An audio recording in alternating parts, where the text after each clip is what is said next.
Assalamu aleyküm bütün dünyadaki hanım kızlar, analar ve barlık sınırlı kızlarımız. Bütün dünyadaki ayollar bugün mesleğe Dünya Uygur Ayollar Birliği hakkında 4 kelime söylemek için, ortaklaşmak için. Özenlerinin haberi var, Dünya Uygur Ayollar Birliği 2013 yılı 4. ayda Paris'da naydı galbilik tantana bilen tunji qitim chet elde Dünya Uygur Ayollar Birliği ayollar üçün bir narsının kurulganlığı Paris'de kuruldu. Bununla dünyanın her yerinden barlık ziyali ayollar, aktivist ayollar, hem ticaretçi ayollar ve anılar, vekil karakterlik anılar Paris'de biz topluşup naydı tantana bilen bir dek avaz bilen Dünya Uygur Ayollar Birliği'nin reisligiga Orta Asya'dan kelgen bizning g'aljatli kızımız Risolat Hanım'la saylab chiqdik.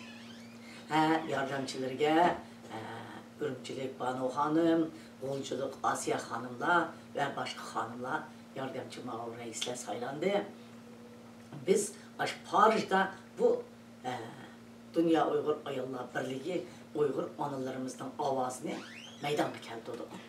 Hükümet mi, parlament mi bizning nayt çıraylı qabul qildi. Allah'aydı parlamentin Paris parlamentin nayt tantanalik bilan kutib oldi. Davamlı Dünya Uygur Ayollar Birliği'nin taraqqiyatı üçün özlerinin her qanday vaqtida töhfesini qo'shdiganligini aytdi. Biz bunun qurulganligiga bütün dünyadaki ayollarga ayt hoş oldu. Mana bugungacha Dünya Uygur Ayollar Birliği'ni aşı Risolat Hanım, maşu etrafındaki mağluları bir gün to'xtatmay, bir mo'cham pulsiz, iqtisodiy qiyinchilik, ijtimoiy qiyinchilik, raqobat, Xitoyning nurg'un to'salg'inlari va mushundaq hasadxo'rlarning nurg'un hujumlari ostida bular bir kun to'xtab qolmay, buni davomlashtirib keldi. Odatda bu nurg'un qo'llashga erishish kerak edi. Onalarning birlashgan yeri.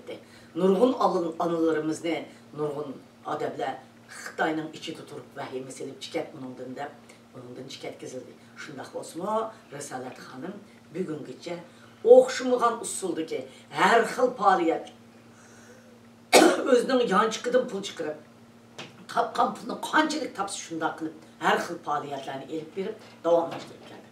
Endi Dünya Uygur Ayollar Birliği lager paydo bo'lgandan tortib, mush 7-ayning 5-40-yildan tortib yakan vaqasini tortib dunyoga Uygur meselesini anlatışda, ayollar meselesini anlatışda nurg'un hareketlerini qildi ve töhfelerini qo'shdi. Bununla biz Dünya Uygur Kulti'nin içinde, Dünya Uygur Ayollar Birliği'nin içinde hazırgıcı püttirep hiç qanday çekinmey muş Ayollar Birliği'ni qo'g'dab kelayotgan hanım kızlarımıza chin ko'nglimizdan rahmat aytamiz.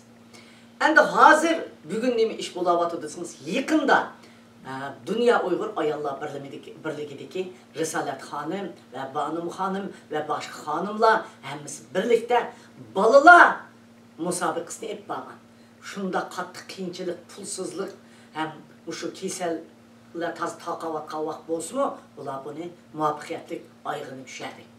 Bununla biz bu Dünya Uygur Ayollar Birliği'ne rahmet etimiz. Endi bugün bular nemi tonup gitti, analar nemi kurashga chiqish kerak, analarni qanday yetaklash kerak. Bu Risolat Hanım başçılığındaki bu işte shunday bir planni o'tirg'a chiqibdi. Bu planni biz qo'llashimiz kerak. Men qo'llayman. Bu nima ekan bütün dünyadaki yoshlarni biz vatanimizni qo'lga olmaguncha Taki Xitoyni vatandan chiqarib etib, shu zaminning egasi bo'lgan biz mushu zaminni mustaqil qilmaguncha, biz devletimizni asliga ekanmigicha biz hayot qilmaymiz. Biz hayot qilishga o'ylashib ekanmiz, cho'qim mustaqil devletimizni qo'limizga erishishimiz kerak. Aslidagi Xitoy tortib olgan davlatni asliga akirishimiz kerak degan masala ustida ondikin lagerni, turmini hozir xalqning ovozini dunyoga qanday anglatish kerak, ya'ni anglagandimi, buni yana texmi qanday kuchlantirib, pat fursat yaqin soatda xalqimizni bir ozodlikka chiqarish kerak degan temada maqola musobaqalarini yoshlarga uyushtirib o'tibdi. Men buni bütün dünyadaki teşkilatlarının, ayal hanımlarının, anılarının, hatta öyde ottağın, öyde oturuvatkan hiç işki arlaşmağanlarının, iqtisadi vala, iqtisat bilen, gepi vala, gep bilen, siyaset arlaşkanlar, siyaset bilen, aktivistler, aktivistlik bilen, hatta bir iş kılmağanlar bir eğiz gepi bilen bosmu kollap bu Dünya Uygur Ayallar Birliği'nin dünyavi ipirvatkan bu hareketini vücut çıkarış için töhbüganlarını, koşuşunlarını ümit kılma. Ben bir kişilik töhbüganını koşuma. Hem de Dünya Uygur Ayallar Birliği'ne ne için bunda kılımız biz onunla meydana çıkışımız gerek. Dünya Uygur Ayallar Birliği degindek biz onunla seferberlik ötke vaxtıda, yani dünyada çok yani bir özgürlüklerini payda kılalayımız. Bugünkü hoş haberler kelivatkan Amerika Kongresi, Amerika Senatörü, hem de Amerika'nın içinde Xitay'ın Şinjan'ı yutup gitti. Besi varğan zeminde vatqa vaxtlarda muş hoş haberler bilen bile ben sizge Dünya Uygur Ayallar Birliği'deki barlı hanım kızlarga samimi salam, ali ihtiram bilen bütün dünyanın kollaşıga çakırma. Rahmet sizge.